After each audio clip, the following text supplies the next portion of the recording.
جسم میں حرکت نہ ہو، زبان سے بے اختیاری میں کوئی جملہ نکل جائے تو بات الگ ہے، اپنے اختیار سے کچھ نہیں کہنا، اور لگاتار یہ تصور رکھنا اللہ کی رحمت برس رہی ہے، دل میں سما رہی ہے، دل اللہ اللہ اللہ کر رہا ہے۔ ماں بہنیں بھی یہ مراقبہ کریں اور پابندی سے کریں اور روزانہ کریں، انشاءاللہ اس کے فائدے ہوں گے۔ کروڑوں انسانوں کو فائدہ ہوا ہے، ہم بھی انشاءاللہ اس سے مستفید ہو سکیں گے۔ یقین کے ساتھ اللہ کی ذات پر بھروسہ کر کے کرنا چاہیے، فائدہ ہوگا۔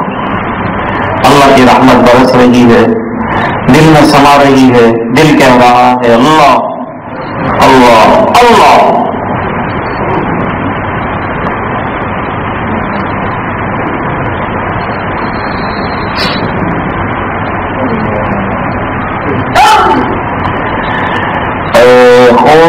دل بیدار شو بیدار شو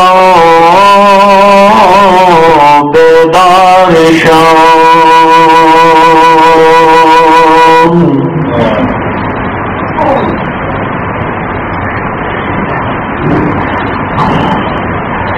در ذکر حق مشغول شو مشغول شو مشغول شو،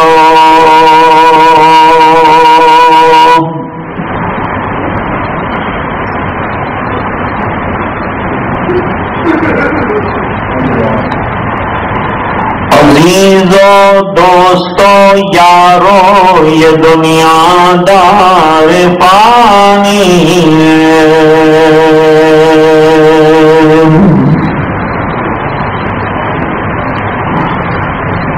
دل سے مت لگاؤ تم لحد میں جا بنانی ہے،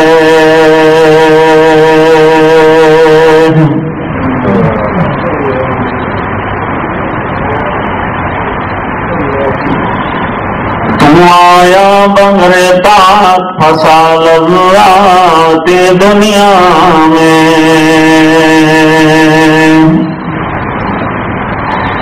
اور کوئی گئی تیری کیسی نادانی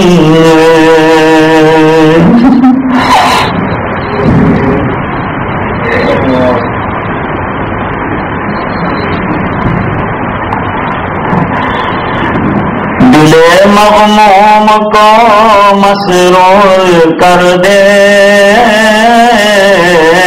دل بے نور کو پر نور کر دے۔ یاد رکھو گناہوں سے دل بالکل اندھیارا بن جاتا ہے، نیکیوں سے اللہ اس میں اجالا کر دیتے ہیں۔ گناہ انسان کو غمگین کر دیں گے، نیکیاں ایمان والے کو خوش کر دیں گے۔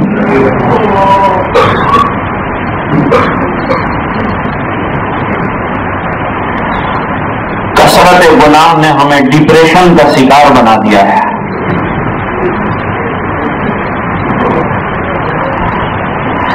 فروزہ دل میں شمع طور کر دے، اور یہ گوشہ نور سے معمور کر دے۔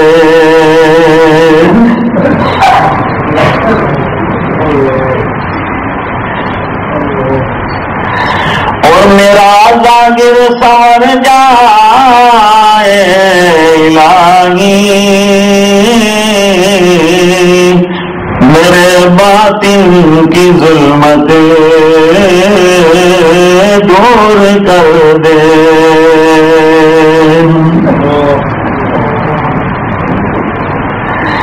ہے میری گھات میں خود نفس میرا،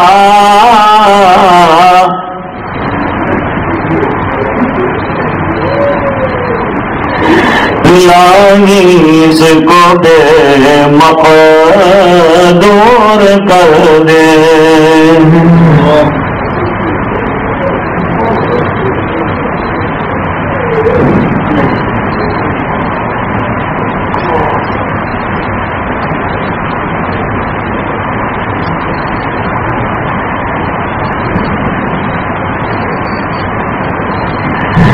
سے مانگیں کہاں جائیں کس سے کہیں اور دنیا میں حاجت روا کون گئے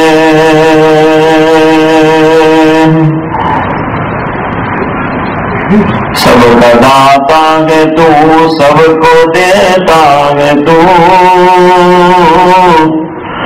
تیرے بندوں کا تیرے سوا کون ہے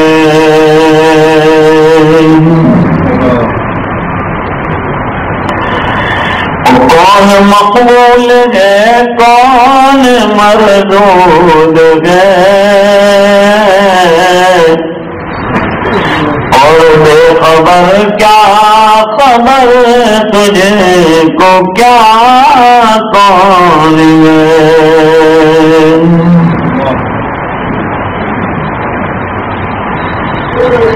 جب تو لیں گے عمل سب کے میزان پر تب کھلے گا کہ کھوٹا کھرا کون ہے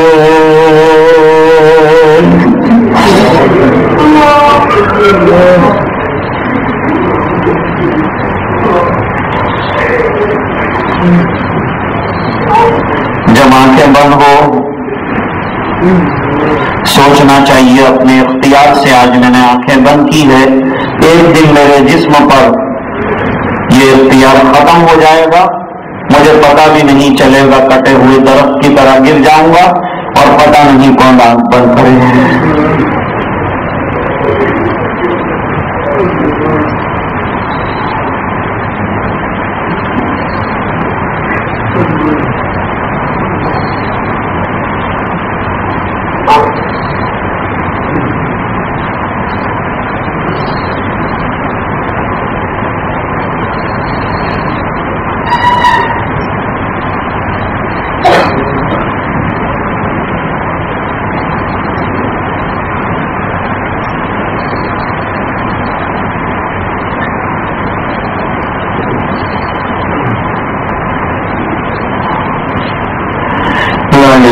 إلا الله محمد رسول الله اللهم صل على سيدنا محمد وعلى آل سيدنا محمد وبارك وسلم آتنا في الدنيا حسنة وفي الآخرة حسنة وقنا عذاب النار وقنا عذاب القبر وقنا عذاب الحشر وقنا عذاب الفقر وقنا عذاب الدين واحشرنا يوم القيامة مع الأبرار اللهم إن قلوبنا ونواصينا وجوارحنا بيدك لم تملكنا منها شيئا فإذا فعلت ذلك بنا فكن أنت ولينا واهدنا إلى سواء السبيل اللهم أعط نفوسنا تقواها وزكها أنت خير من زكاها أنت وليها ومولاها اللهم طهر قلوبنا من النفاق وأعمالنا من الرياء وألسنتنا من الكذب وأعيننا من الخيانة فإنك تعلم خائنة الأعين وما تخفي الصدور يا ذا الجلال والإكرام ويا أكرم الأكرمين ويا غياث المستغيثين ويا أرحم الراحمين يا مقلب القلوب ثبت قلوبنا على دينك يا مصرف القلوب صرف قلوبنا إلى طاعتك اے اللہ اے کریم اے رحمان اے رحیم اے غفار اے ستار ہمارے گناہوں کو معاف فرما اے اللہ ہم بے حد گناہگار ہیں ریاکار ہیں خطاکار ہیں مجرم ہیں اقراری پاپی ہیں اے اللہ ہمیں اپنے گناہوں کا اقرار ہے اے اللہ ہماری گندگیوں کا اقرار ہے قدم قدم پہ ہم نے تجھے ناراض کیا ہے اے اللہ شیطان کو خوش کیا ہے اے اللہ زندگی کا بہت بڑا حصہ گناہوں میں گزر گیا اے اللہ نیکیاں کر نہ سکے گناہ کرتے رہے تو نعمتیں دیتا رہا ہم ناشکریاں کرتے رہے نافرمانیاں کرتے رہے اے اللہ اس جرم عظیم کو معاف فرما اے اللہ یہ گناہ ایسے ہیں کوئی نہیں جانتا لیکن تو جانتا ہے اے اللہ یہ گناہوں کی کتاب اگر لوگوں پر کھل جائے لوگ ہم پر تھوکنا شروع کر دیں گے اور اے اللہ گھروں گھروں سے نکال دیں گے اور بستیوں سے باہر نکلنے کے لیے ہمیں مجبور کر دیں گے، لیکن تو اتنا کریم ہے کہ تو نے ہمارے گناہوں پر پردے ڈال دیے، ہمیں لوگوں کی نظروں میں اچھا بنا دیا۔ اے اللہ آئندہ بھی ستاری کا معاملہ فرما، آخرت میں بھی پردہ پوشی کا معاملہ فرما۔ اے اللہ ہمیں نیکیوں کا ذوق دے دے، اللہ گناہوں کی نفرت دے دے، اللہ ہمارے گناہوں پر نظر نہ فرما، اپنی شان کریمی پر نظر فرماتے ہوئے اللہ کرم کی بھیک دے دے۔ اللہ اگر تو نے معاف فرما دیا تو تیری شان میں کوئی کمی نہیں آئے گی، لیکن ہم جیسوں کی بگڑی بن جائے گی، اللہ ہماری بگڑی بنا دے، اللہ امت کی بگڑی بنا دے۔ آج تمام طرف سے پیٹ رہے ہیں، اللہ ہم اپنے گناہوں میں ڈوب رہے ہیں، چاروں طرف سے ظالم ظلم کر رہے ہیں۔ اے اللہ ہم ان کا شکوہ کرنے کے بجائے تیرے سامنے ہمارے گناہوں کا رونا رو رہے ہیں۔ اے اللہ ہمیں نیکیوں والی زندگی دے دے، اللہ تیرے احکام پر چلنے والا بنا دے، اللہ تیری رحمتوں کے متوجہ ہونے کی شکلیں پیدا فرما دے، اللہ غیب سے نصرتوں کے فیصلے فرما دے۔ اے اللہ ہمارے گناہوں کو نہ دیکھ، اے اللہ شان کریمی کو دیکھتے ہوئے امت پر رحم کے فیصلے فرما دے، اللہ مدد کے فیصلے فرما دے، اللہ نصرت کے فیصلے فرما دے، اللہ اسلام کا بول بالا فرما دے، اللہ حق کا بول بالا فرما دے، اے اللہ تیری نصرت کے فیصلے فرما دے، تیری مدد کے آنے کی شکلیں آسان فرما دے۔ اے اللہ العالمین ہمارے گناہوں کی وجہ سے اپنی پکڑ کو سخت نہ فرما، اللہ زمینوں کے معاملے فرما دے، اللہ راحتوں کے معاملے فرما دے، اللہ ہمیں 100% دیندار بنا دے، ایماندار بنا دے، ہمارے قدموں کو تیرے گھر کی طرف آنے والا بنا دے، اللہ کھیل کے میدانوں سے ہٹا دے، اللہ تیرے دین کے میدان میں آگے بڑھنے والا بنا دے، اللہ تیرے گھر کی طرف آگے بڑھنے والا بنا دے، اللہ ہماری زبانوں کو تیری یاد سے سرشار کر دے، اللہ نگاہوں کو گناہوں سے بچا دے، اللہ فضولیات سے ہمارے اوقات کی حفاظت کر دے، جوانوں کی جوانی کو بچا دے، اللہ نیکیوں میں لگا دے، اللہ دنیا کی ترقی بھی عطا فرما، اللہ دین کی ترقیات بھی عطا فرما، اللہ علماء کے علم سے لوگوں کو مستفید فرما، اللہ ان کے علم سے لوگوں کو فیضیاب فرما، اللہ خود ان کو عمل والی زندگی عطا فرما دے، ان کو روحانی ترقی عطا فرما دے، اداروں کی حفاظت فرما، مساجد کی حفاظت فرما، مراکز کی حفاظت فرما، مقابر کی حفاظت فرما، خاندانوں کی حفاظت فرما، جملہ مسلمانان عالم کی حفاظت فرما، علماء ربانی افغانی کی حفاظت فرما، ہمارے ملک کی حفاظت فرما، یہاں رہنے والے والوں کی حفاظت فرما، خصوصاً مسلمانوں کی حفاظت فرما، ایسا قانونی چارگیاں ختم فرما، جو قید و بند کی صحبتیں برداشت کر رہے ہیں، باعزت رہائی کے فیصلے فرما دے، اللہ باعزت رہائی کے فیصلے فرما دے، اللہ جن پر مقدمات ہو گئے ہیں عزت سے فیصلے فرما دے، باعزت برات کی شکلیں عطا فرما دے، اللہ جو بیمار ہیں انہیں شفا عطا فرما، جو پریشانیوں کی پریشانیاں دور فرما، ہمارے ظاہر اور باطن کی بیماریاں دور فرما دے، اللہ دلوں کے بیمار دور فرما دے، اللہ ہماری اصلاح کی شکلیں پیدا فرما دے، نبی کریم صلی اللہ علیہ وسلم کی اتباع زندگی کے ہر شعبے میں نصیب فرما دے، اللہ دور دراز سے تیرا نام لینے کے لیے تیرے پردے جمع ہوئے، یہ جمع ہونے کو قبول فرما دے، اللہ دلوں کو ذاکر بنا دے، اللہ زبان کو ذاکر بنا دے، اللہ قلب کو تیرے احکام پر عامل بنا دے، محبت تیرا دھیان نصیب فرما دے، اللہ یہ احساسی کی زندگی ختم فرما دے، اللہ محبت کے رکھا نصیب فرما، اخلاق والی زندگی عطا فرما، تقویٰ والی زندگی عطا فرما، 100% دیندار بنا دے، ایماندار بنا دے، باحیا بنا دے، سنتوں کا پابند بنا دے، اللہ کو تاریوں کو درگزر فرما دے، جب تک زندہ بڑھ کے ایمان کو زندہ بڑھ، جب وقت آپ وہ کرنے والی موت عطا فرما، ایمان پر دنیا سے جانے والوں کی بھرپور مغفرت فرما، اللہ پورے مجمع کی مغفرت فرما، امت کے ایسے قوم کی مغفرت فرما، دعائیں اپنے فضل و کرم حبیب پاک صلی اللہ علیہ وسلم کے فتح منظور فرما، برحمتک یا ارحم الراحمین۔